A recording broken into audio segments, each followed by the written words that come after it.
Hello everybody, this is Good Morning Transfers. The Premier League season starts tomorrow. I repeat, it starts tomorrow. Liverpool are about to see their summer spending go past £300 million with Giovanni Leoni set to join. We've got reaction from the Liverpool boss Arne Slot live in just a moment. Jadon Sancho is no longer part of Manchester United's future plans. Will he get a move away from Old Trafford, though? Johan Wissa wants to leave Brentford as he continues to train away from the first team.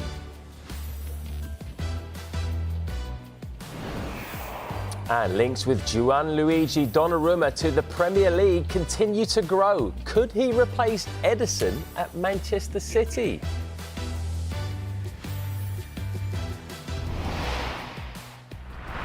Right, well, we'll hear from Arne Slot live shortly. As you can see alongside me, we've got James Savindra and probably the best-dressed pundit, I'd say, on Good Morning Transfers, Robert. Oh, stop. OK, carry on. Mate. I need to speak to your suit maker. Where did you get this array of suits from? Do you know what? Quick plug. Actually, don't. James, of course, always well-dressed. A great array of polo shirts right there. Right, let's talk about Liverpool then while we're waiting for Slot, and start with Gay and this Gay move that there's been a bit of confusion on, hasn't there, really, in the last few hours? Perhaps could he stay? Could he go? Is he actually in talks at the moment with Liverpool? Where do we stand right now then? Well, one thing we know, Liverpool are still in talks with Crystal Palace to sign Mark Gay. They are the favourites to sign him if he's to go anywhere in this transfer window. Though there is still a chance he will stay at Crystal Palace and leave as a free agent next summer. There has been a gap in valuation. From the Palace perspective, they don't want to let their captain go on the cheap, but they are aware that they probably need to do something this summer, whether it's get him to sign a new contract, which seems unlikely, or there be a conclusion. That's one thing Steve Parrish said on Sunday. There needs to be a contract or a conclusion of some sort. And a conclusion would be selling Mark Gay. But from the Liverpool perspective, they don't want to overpay for a player who they could sign for free next summer. Clearly, there'll be a lot of competition to sign Mark Gay as a free agent next summer. As for the player, he's happy at Crystal Palace. He loves being a Crystal Palace player, and he'd be happy to stay there this season. Crystal Palace are in Europe this season, and there is that World Cup taking place next summer. So the security of minutes at Crystal Palace could be something that he needs right now to ensure he is starting the World Cup next summer. At the same time, though, if the two clubs could agree a deal and they could agree a fee, then he would be happy to discuss terms. At the same time, we've got multiple big clubs in the Premier League and in Europe watching on with interest, thinking if we can get him as a free agent next summer, that would be an incredible bit of business. Yeah. Right, Rob. So if you're in the Liverpool think tank right now and you've got to prepare for the future in terms of your centre-backs, do you fork out £35 to £40 million right now to get Gay, or do you wait till the summer and try and get him on a free? The danger is if you wait longer than 6 months, you are now in competition with a lot more other teams. Right now, for some reason, I don't know why, maybe there is some discussion, but I would imagine he is a sought-after defender. I think he's brilliant. I think he's so good, Gay. I think of a lot of players that are kind of semi on, I guess, in line to move on from their club, he is at the top. For me, if I'm Liverpool, I go all out right now, get him, secure him. The problem with the player is you're going to think, OK, Konate is there, Van Dijk is going to play. Absolutely. Konate is there, very well liked, very, very well improved, much improved. But it is a World Cup year and you go to Liverpool, that's a big, big move. And sometimes you've just got to secure it and bet on yourself. But for me, if Liverpool need to get him, I'm more surprised that there's not other clubs, for example, the Manchester Uniteds, you know, maybe even the Man Cities, the Arsenal. Why those discussions are not? Because if he's got a year left, means you can discuss right now. You can start kind of negotiating right now for a way lower price than what he's actually valuable. He's valued at way more than what you'll get him for. Well, so I think that's turned down 70 million a few times, didn't they, from Newcastle last year? So he's halved in value. That's what I mean. So the longer you go towards the end of your contract, the less really the club can demand for you. So I think you get him at a great price, whatever it is. If it's under 40 million or even 40 million, for me, I'm paying it. I'm bringing him in, securing him, because I think he's one that you look at and think the next few years, we like him and he's going to take us forward. And I think he actually improves Liverpool. So I think for me, take him, get him right now, because I think he's just so good. I think he just adds so much defensive kind of value in terms of, he's so good at reading the game, how he moves, his defending, his speed, his analysing of the game. I think he's very intelligent in how he moves, how he defends. That's what Liverpool needs. And if Liverpool are going to go to that next level, because the signings now have to take you to the next level, the Champions League, targeting that, I think he's one that they should bring in. And they want numbers, don't they, Liverpool? Because they've already signed in that position. They've just agreed a deal to sign the young centre-back Giovanni Leoni. Just fill us in on the details and why he was so sought after. Yeah, the deal is worth £26 million plus add-ons. He's been granted permission to travel to the UK and sign personal terms and have a medical. That medical is expected today. Now, this signing is seen as independent of the pursuit of Mark Gay. Liverpool want to sign both of these players in this transfer window. And subject to, I guess, when we looked at his market value and you look at what he did last season at Parma, you thought maybe this is a player for the future. But it's our understanding that he'll immediately join the first team setup for the new season. And any thought of a loan move, that has been completely ruled out. In terms of his profile, he's only played 17 matches in Serie A, only started 14 matches there. But he ranks very highly compared to other players in that age category. So players who are 18 or younger across the big 5 leagues in Europe in terms of aerial duels, interceptions and headed clearances. So he's very much a player for the future, but I think Liverpool have been really impressed by what he's done in Serie A already, given limited game time. Let's bear in mind, Sampdoria got €5 million for him from Parma last summer. He's already rocketed up in value because of what he did last season. Very much a player for the future. You wouldn't expect him to get a huge number of Premier League minutes, but Liverpool are in 4 competitions. They want to give him some opportunities. And you think giving him 2 years with Virgil van Dijk, that's what Virgil van Dijk has got left on this new contract. 2 years of Van Dijk. Just how much could he learn from playing with Van Dijk, being mentored by Van Dijk? You think it makes a huge amount of sense for Liverpool, because there has been competition from clubs in the Premier League and across Europe as well in trying to sign Giovanni Leoni, but he's on his way to Merseyside. Yeah, and the fact that he won't go out on loan is very telling, isn't it? If he goes straight into the first team squad, that shows you what they think of him. We've got to talk about Alexander Isak as well, of course. Whenever we talk about Liverpool now, we talk about the Isak situation. Just as an ex-player, nothing's really changed in the last few days, apart from the fact that he has said he will never play for Newcastle again, which is quite a significant development. As an ex-player, how do you think he's handled this whole thing? I think it's been poorly handled, to be honest with you, because let's look at it. Newcastle, very likeable club, good club. Isak, likeable player, I think brilliant. And this last year, I think he's gone to right in that top category of world-class forwards. The situation, poorly handled. You could have had the discussions. For me, sometimes the best thing, and this is from experience also, you make mistakes, discussions, you say things in the heat of the moment within the club. There was no need to say that you'll not play for the club again. You can have the discussion with the manager, and when they're in the office, and being in the office lots of times with managers, you can have an honest discussion. It doesn't have to be a fallout. And I think the problem right now is it's been a fallout rather than a discussion, because you can have tough conversations. And in the manager's office, there's tough conversations that need to be had. That is one of them about Isak. Of course, he's tempted to Liverpool.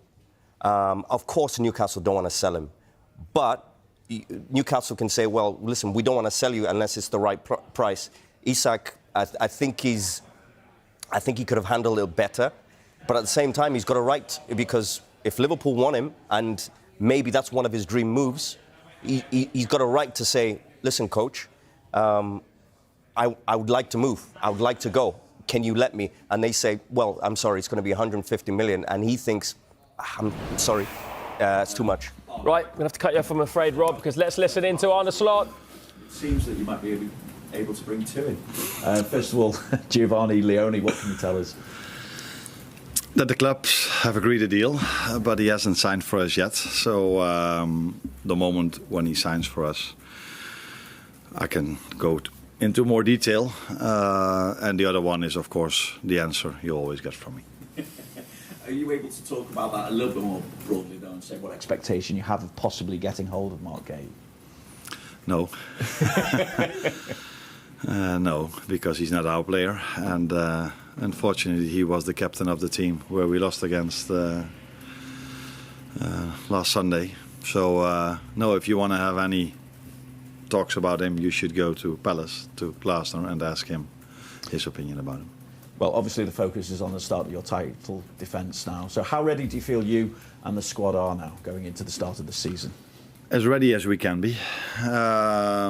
So I think I've emphasised last week on the fact that we've lost 3 or 4 starters, and unfortunately Ryan Gravenberg was not able to play last week and is not able to play this week. So that means that if you exclude the goalkeeper from the 10 outfield positions, 5 were different than the main starters we had last season. And if you then look the quality we bring on the ball, I'm very happy with that. Without the ball, it's 8 out of 10 times, also very good. But the aim at this club is not 8 out of 10 times, it's 10 out of 10 times. And that is the fine-tuning we still need to find defensively. And that went in pre-season one time better than the other one up against Bilbao. I was really pleased with our defensive performance because we didn't give away any chance at all, I think, out of open play. But we did concede 2 set pieces. Against Palace,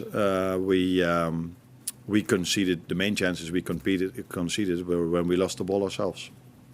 So it's been ups and downs where the downs were not so low, but I think there is the main part for us still to improve, which is normal. I think for everyone in pre-season it's normal that there's still room for improvement, let alone if we not only lost 3 or 4 starters, I think we've lost 5 to 6 players that played quite a lot of minutes for us last season, and we brought in 4 new ones. So then it's normal that there's a little bit of adaptations, but we are definitely ready for the league to start. And taking all that into account, given what you achieved last season and how difficult it is to go back to back with Premier League titles, what are your expectations for the season? Yeah, but the reason why that is so difficult lays mainly in the fact there are so many competitors that can also win the league over here. So to win it once is already very special, let alone if you can win it twice in 3, 4, 5 years, or as we did twice in 5 years, and City did even better than us in the last few years. So that's unbelievable if you're able to do this in this league. And probably this year it's going to be harder than every year before because every team brings in new players, but our main competitors definitely did as well. Thank you. Arne, in that regard, obviously this time last year you had a huge challenge ahead of you with coming to a new league, starting at a new club, replacing Jurgen Klopp, everything that went with it. Is this season in your mind, even personally for you, an even bigger challenge than this time last year? No, you forget to mention that you take over a team and you only have 2 weeks to prepare because there was a Euros and a Copa America. I think every season has its own challenges. So last season it were the challenges you were just talking about. This season the challenge is that we've lost many starters and we tried to bring in, we've brought in very good and talented players again as well. And the challenge is always not only yourself but also the teams you face. Now we're starting with Bournemouth, which was last season probably the most intense team in the league. And I mean in terms of running and also in their playing style, but that goes hand in hand. And then afterwards is Newcastle and Arsenal, so that sums up this league, I think, and the challenge we have. What do you expect from Bournemouth on Friday? What I just said, intense. They made it really difficult for us last season. We beat them 3-0, where you feel like, what is he talking about difficult? But if you look at the game, they had the first big chance of the game. They scored a goal, which was fractionally offside. And then we 3 times, I wouldn't say counter-attacked them, but we were very fast in moving the ball from back to forward. And all of a sudden at halftime we were 3-0 up. And then I thought, which I always thought when I was playing manager in Holland, this is going to be 4-5-6-0. But the mentality Bournemouth showed in the second half, they just kept on going. And that's the mentality they had throughout the whole season afterwards as well. So they also lost some players. They also brought in good new ones, as they've shown in the last few years, that they can always bring in good new players. So, and away it was even more difficult for us. So, very good team, good manager, and a challenge for us on Friday. But looking forward to it, because play an evening game at Anfield is something everyone is looking forward to, I think. Hi there, Arne. Your defensive record last season was absolutely incredible. In the pre-season so far, I know you haven't been particularly happy with some elements of it. How do you resolve those issues when you're looking for that defensive solidity in front of your back four, when you're going to be without again the best defensive midfielder in the country? Yeah, and don't forget we missed out McAllister as well, the last part of last season, and he hardly wasn't able to play in our pre-season. Only now recently he's played a few games, played a few minutes. But it's not that I'm not happy about certain parts. I'm telling you just a second ago that the standard here is 10 out of 10. So it's not one or two things we don't do well. No, in general we do all well, but well is not good enough. And there we have to go one step up in certain aspects, not in all aspects, in certain aspects. And then there's also something like I said, against Bilbao, we were really good defensively, but conceded 2 set pieces. And the games before, we also had mixed teams. So then you can also accept a little bit better that maybe timings between players were not as good as when you play the starters that has played so many times together. So there are reasons for it, like I just said, mixed teams, new players coming in, Virgil being sick against Bilbao, Alisson not being there, Maka being injured, Ryan not able to play, and new players brought in. But all of this is definitely not an excuse when we start the league Friday, because we will 100% be ready on Friday. Integrating new players into the Liverpool way of doing things is all part and parcel of pre-season and early season as well. And a lot to like about Jeremy Frimpong, what we've seen of him so far. Played really well at Wembley in parts, but he's a different type of fullback to Trent Alexander-Arnold, who was a complete one-off, and a different type of fullback to Conor Bradley. And do you have to sort of try and make sure that somebody as adventurous as Frimpong is with his dribbling, that he doesn't impinge on Mo Salah's sort of ability to get into those key areas and kind of new to his effectiveness?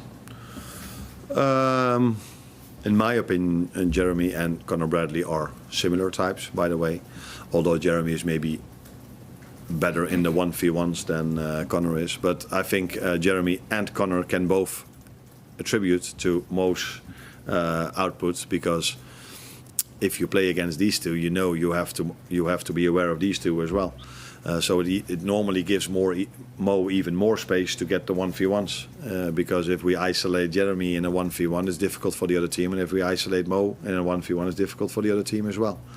So where maybe last season they could give a little bit of more help because Trent was a little bit more behind the ball, which was also dangerous because when Mo brought it back, Trent could deliver one of his famous crosses. So it's different types, but I think both types, and Trent proved it together with Mo. Trent brought the best out of Mo, and I think that that's the same thing is going to happen with Conor and Jeremy, with Mo in that regard. Thank you. Sven Turner, Sky Germany. Hi Arne. Talking about Florian, still a young guy, first time away from home, one of the biggest clubs in the world, that enormous transfer fee on his back. How's he handling all that on and off the pitch? Yeah, he might be young, but he already won a lot. So I don't think factually we can see him as a young player, but in terms of his experience that he's already having, I don't see him as a young player. He won the league in Germany, won the cup, played for his country numerous times. And apart from that, his mentality is maybe his biggest strength, and that says a lot, because if you see him play, you're like, are you serious? Because he's so creative, but how mentally strong he is, and he doesn't get distracted at all by a transfer fee or anything else. So I think good players always find a way to play well in good teams, and he is a good player and he plays in a good team. He doesn't need any help of yours? Yeah, he does, like all the others. But we have a very good player care department, so I'm not looking for houses together with him or these kind of things. But on the pitch and on the training ground and in videos, he needs help for him to understand the way we want to play. That's not 180 degrees different than Xabi Alonso. The system is different, but we want to be intense. Xabi Alonso wanted to be intense. He liked to dominate the position. Xabi would try to bring him in positions we want to try to bring him in. So a lot of things are the same for him. But it's true, he has to adjust to England, to the league, to the intensity, and to his new teammates as well. But I think if you saw the games, his adjustment went quite well. Better than even expected, and we already expected a lot. Hi. You mentioned Grunberg earlier. He was one of your regular fixtures last season. Played such an important role. You didn't have him last week. You've not got him this week, and you just have a certain set of skills that maybe other players in the team don't have. So how do you think you missed him last week in terms of defensive parts of the game, and how do you sort of compensate for that with him not being here this week as well? I think last Sunday the chances we conceded were mainly because 3 times we lost the ball very simple in our midfield and they could counter-attack us.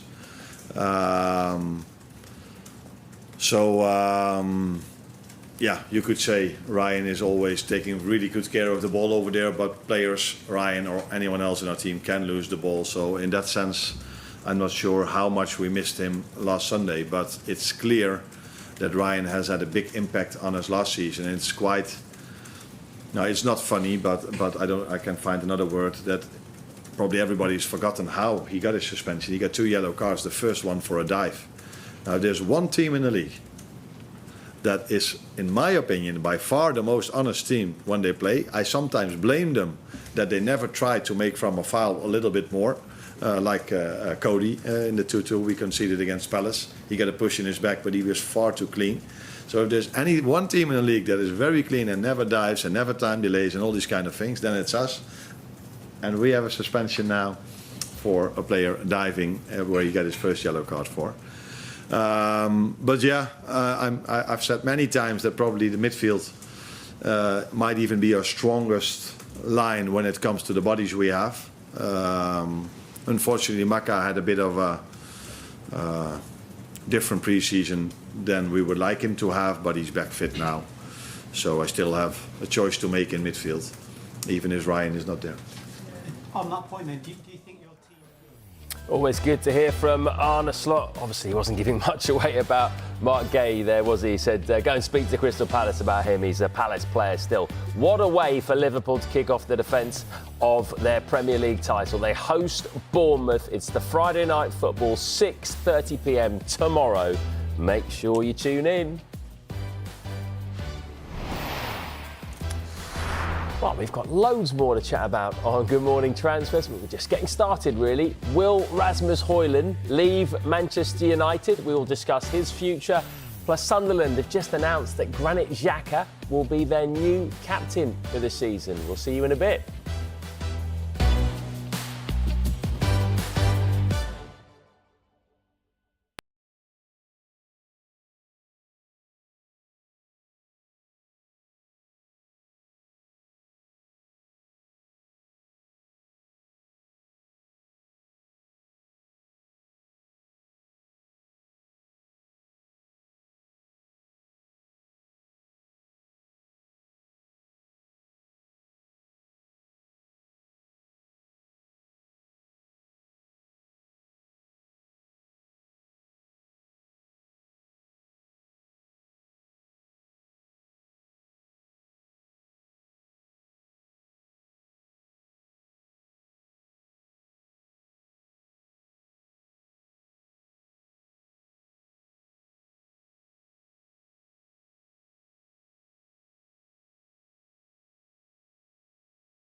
Sancho wants to join. And what that's led to now is Besiktas fans taking to social media to try to convince Jadon Sancho to join the club. They've left more than 5 million comments under his most recent Instagram post.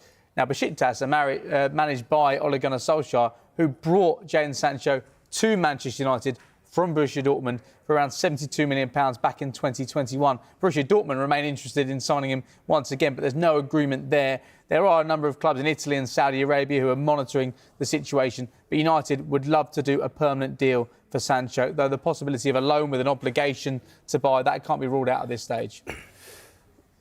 Rob, do you think a move to play under his old manager, Ole Gunnar Solskjaer, would be a good one for him at this stage? Or do you think he might be thinking, well, maybe I've got something to offer, with no offence, of course, to Besiktas or the Turkish league, but maybe one of the stronger leagues in Europe, Italian league or Spanish league or German league? Listen, I think the Turkish league is very strong, very competitive. But if I'm in Jadon Sancho's shoes, for me, I think it's a summer that you've got to really analyse and take a look inwards. Where am I right now with my career? Have I progressed? Did I progress going out on loan at Chelsea? I think he's going to have to give up and sacrifice a little bit, maybe contract-wise, but he needs to get out of Manchester United, that's for sure. But I think he needs to have a look and think, now I need to go somewhere where I need to play. It's a World Cup year. He's got the potential. He's a very good player. He's got so much ability. Now it's about picking the right club. Go and have the discussions, but go to a place where you're going to play. Is somewhere like Borussia Dortmund, where clearly he loves and he enjoys and he's played well. You've got to have a look at the options that puts you in the best position as a football player. Right, we've got some significant breaking news to bring you regarding the Championship. Wrexham have already spent big. They've brought in the likes of Danny Ward, Kiefer Moore. And the breaking news is that Wrexham are about to smash their club transfer record. They've agreed a record £10 million deal to sign the Ipswich Town winger Nathan Broadhead. It's understood the Wales international is on his way to Wrexham today to undergo a medical and finalise the paperwork on his move. So Wrexham continuing to spend big. They've agreed a record deal for them to sign Nathan Broadhead from Ipswich. We've got loads more still to come on Good Morning Transfers. Newcastle are in the market for new players. Could we see them sign Johan Wissa and Jacob Ramsey? Stay tuned.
10 o'clock, Sky Sports Fan Club. We like a hard-hitting, healthy debate on that show. And Jamie O'Hara is our guest. I'm going to tell you how you can get your questions into him in just a moment. But obviously, we're going to talk about Tottenham Hotspur's result in the Super Cup last night. Also, which managers in the Premier League have a point to prove this season? And who of the three big strikers who've come to the Premier League will have the biggest impact? That's all from 10 o'clock. But get your questions into Jamie like this. And also your views on anything else on the show. You can scan that QR code. That will take you straight to our WhatsApp number, or you can text WhatsApp on 07514 917 075. You can also get in touch on X, Instagram and Facebook. Use the hashtag Sky Sports FC. That is from 10 a.m.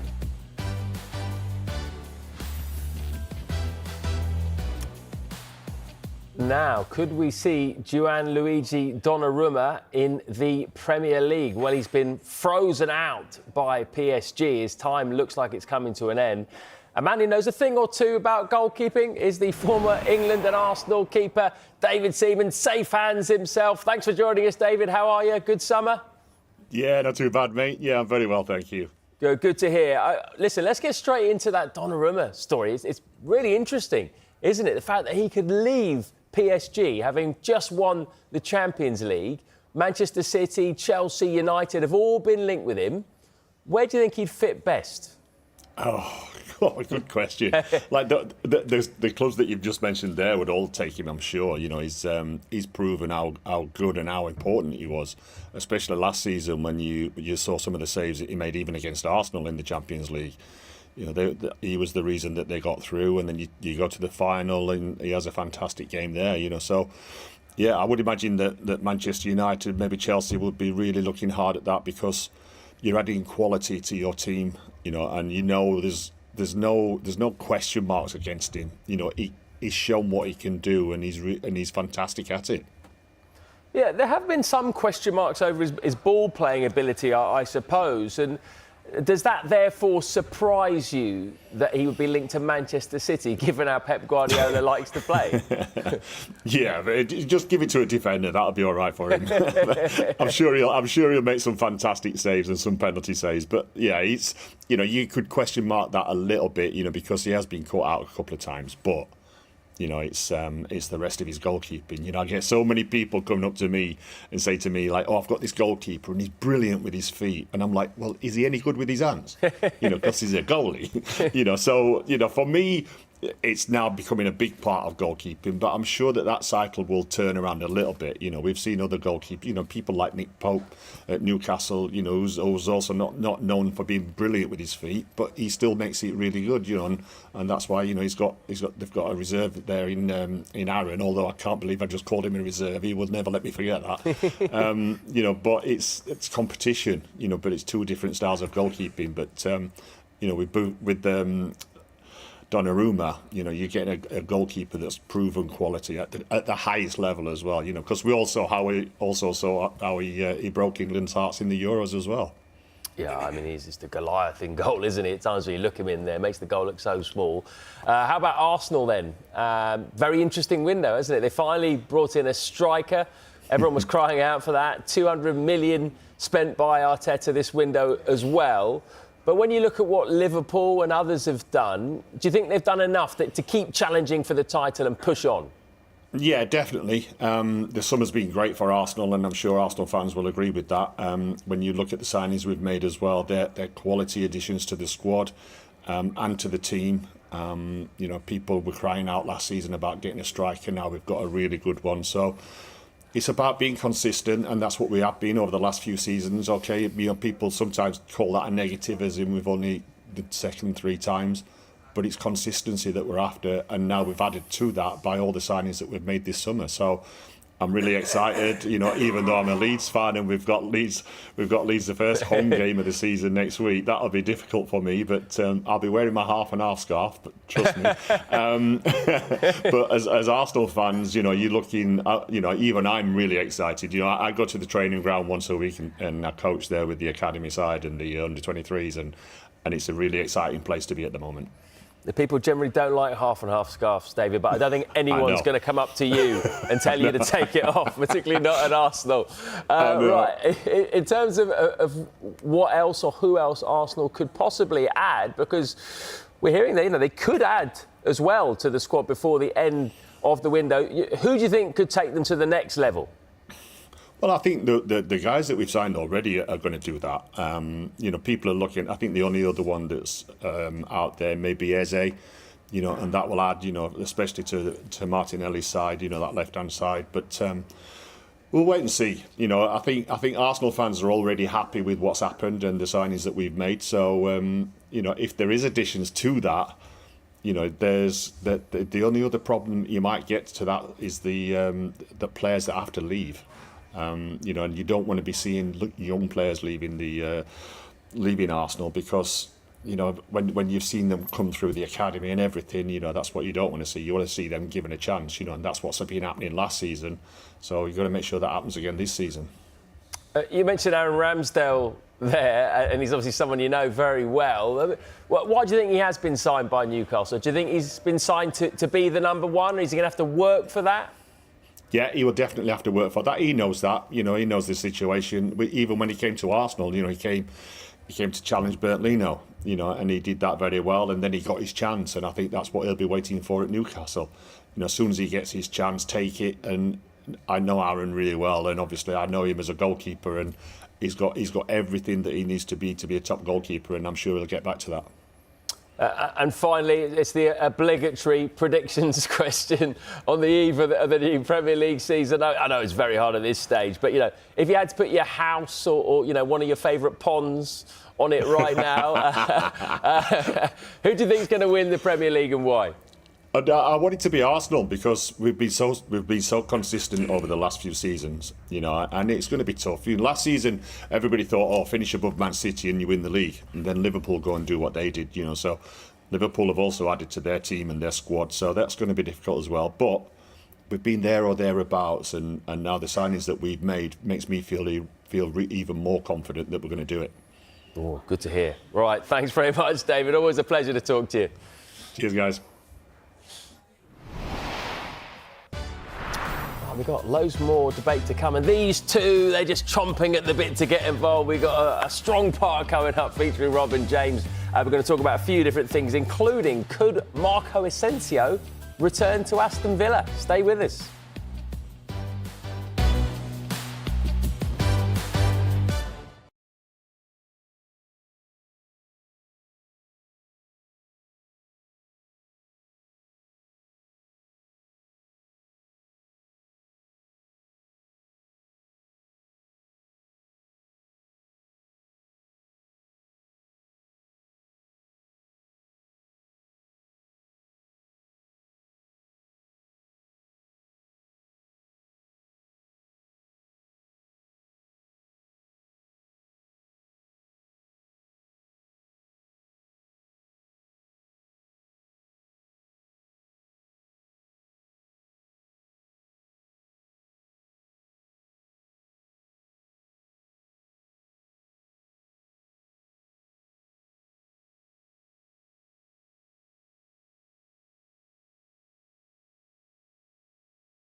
Is this as messy or not quite at that level? There are real similarities with what's occurring with both players right now because they're both not training with the first team. They're not going to be part of the squad for the first game of the season for Brentford and for Newcastle when it comes to Alexander Isak. I think there's been frustration on all parts that things have taken so long, and heading into the start of the season, neither Newcastle or Brentford fans can look forward to the first game of the season with their main striker being in position. They're going to have to find solutions. Newcastle don't have a recognised senior striker to play this weekend against Aston Villa, which is incredible considering there was so much optimism heading into this season off the back of getting back in the Champions League. Well, it's going to be Anthony Gordon or maybe the youngster William Asula playing up front in their first game of the season. This should not be the case. And for Brentford, it's been such a challenging pre-season as well, losing their manager, losing Brian Mbeumo, which took a long period of time, a very protracted saga that was. So I don't think much is going to change over the course of the next few days unless clubs start finding replacements. Brentford need to find a replacement for Wissa before they're confident and happy to let him go. At the same time, they want to sign Dango Ouattara from Bournemouth, but Bournemouth need a replacement for him. Yeah. So I think once these squads get the replacement in line, things can move very quickly. But we were sat here last week and nothing really has moved when it comes to Johan Wissa. And at the same time, relations obviously get worse and worse because you've got a star player, not training with the first team, not part of the first team picture at a time where Brentford need all the good players they can get. Yeah. I mean, look, Rob, Brentford have done this before, right? They are good at replacing their top players. They sell them and they replace them. But this time around, how worried are you for them? I think it's a real big concern. Thomas Frank left, of course. It's been just a constant, just a great kind of person to have around and managing everything in the right way, players coming in, going. They've done it excellently over the last few years. This is a new Brentford. Unfortunately, your best player, Mbeumo, gone. Wissa, not training with the first team. I worry for him because they're clearly trying to find a replacement first. And that's where normally they've done it quicker before. They already got a replacement coming in. So they can say, do you know what? This is the value for this person. He goes, no problem, he steps in. But Wissa, let's not forget, this guy scored 20 goals last season. Yeah. So he will be a great addition for anybody. I saw even the likes of Forest kind of looking at him. So I think he's a top player. I think he's a great striker to have. I think he's one undervalued still. So I would be very surprised if he's still there come once the transfer window closes. Newcastle are still keen to get him in. They're also keen on Jacob Ramsey, is what we're hearing. Do you think that would be a good fit for Newcastle? Yeah, he just seems... I like him. He's still kind of got so much to give. I feel like his potential is still... not reached. Yeah, not reached. I think he's one that can just add to a team. He can score goals. He's very creative. He's brilliant at just arriving in the right timing in the box. I think he fits Newcastle. I think he's that type of player. I think it'd be a great signing if he goes to Newcastle. I think definitely he's one that I would love to have in my team. And I think that's how they look at it. And Champions League, Ramsey in, I think it's a great combination. James, talk to me about Aston Villa's PSR situation at the moment, because that obviously has a big impact on whether they let Ramsey go. And we're also hearing that they're interested in Marco Asensio again. No talks have taken place between the clubs yet, contrary to reports elsewhere, but there is a possibility of getting him back. Why wouldn't they have tried to buy him permanently at the end of the first loan? Because he had a good spell there, didn't he, at the end of last season? He did. He was brilliant. 8 goals in 21 appearances. He was sublime, actually, at times. Marcus Rashford came in on loan, so did Asensio. They didn't quite get what they wanted in terms of getting to the final stages of the Champions League and qualifying for the Champions League once again, but he certainly made a big impact. For Aston Villa, they do have to be careful this summer because there's profit and sustainability rules in the Premier League, which they have complied with, and there's separate rules when it comes to UEFA as well. When Aston Villa were fined in July for breaching its financial rules, they broke the earnings rule and the squad cost rule, and as part of the agreement with UEFA to avoid a further fine and further restrictions, they've agreed to restrictions when it comes to registering new players. Unless they can come out of the transfer window with a profit, the value of new signings added must be lower than the amount brought in terms of players sold. So Evan Gasson was signed for around £23.5 million. So you'd think there would have to be a sale. Obviously, they don't want to let Ollie Watkins go. They don't want to get John McGinn go either. So that is why Jacob Ramsey, despite the fact they don't want to let him go, could be one that does depart because he would be pure profit as well because he's an academy graduate. Essentially, you can understand why maybe they've taken a bit of time because later on in the summer, they may get a better deal. He's got 1 year left in his contract at PSG. They might want to get him off the wage book because he's not part of the first team picture there. He didn't play in the Super Cup, so they might get a really good deal for Sancho, which they maybe wouldn't have got in May. Right, let's finish off on Leeds then. We're hearing that free agent Dominic Calvert-Lewin has agreed in principle to join Leeds United. Do you think he'll be a good fit for their style? Great signing. The big problem that you have, and looking at his history over the last few years, is he going to be fit? He is on a free, so I think that's a big help. You're not paying money for him. And when you do something like that, I think it really helps as a signing. But I think Calvert-Lewin is very good. He can score goals in the Premier League. He gives your team a great dynamic, and he's great in the air. His movement is excellent. The biggest problem that they will have is keeping him fit, unfortunately. And I would love for him to do well. I think Leeds fits perfectly for him. For me, I look at that and I think, yeah, he's going to go there and score goals if he's fit. I hope he is. I hope he is, and I hope he has a great season because I really see that as that could be a under-the-radar great move. But like I said, it's just about him being on the pitch. 100%. If he's fit, then he will benefit a lot of teams. James, thank you very much. Rob, always a pleasure, mate. I will get your suit maker's name off you after the break. Don't worry about that. Right, we will be back for Transfer Talk at midday. But coming up now, it's Sky Sports FC. We've got Jamie O'Hara in with Tom White. Stay tuned.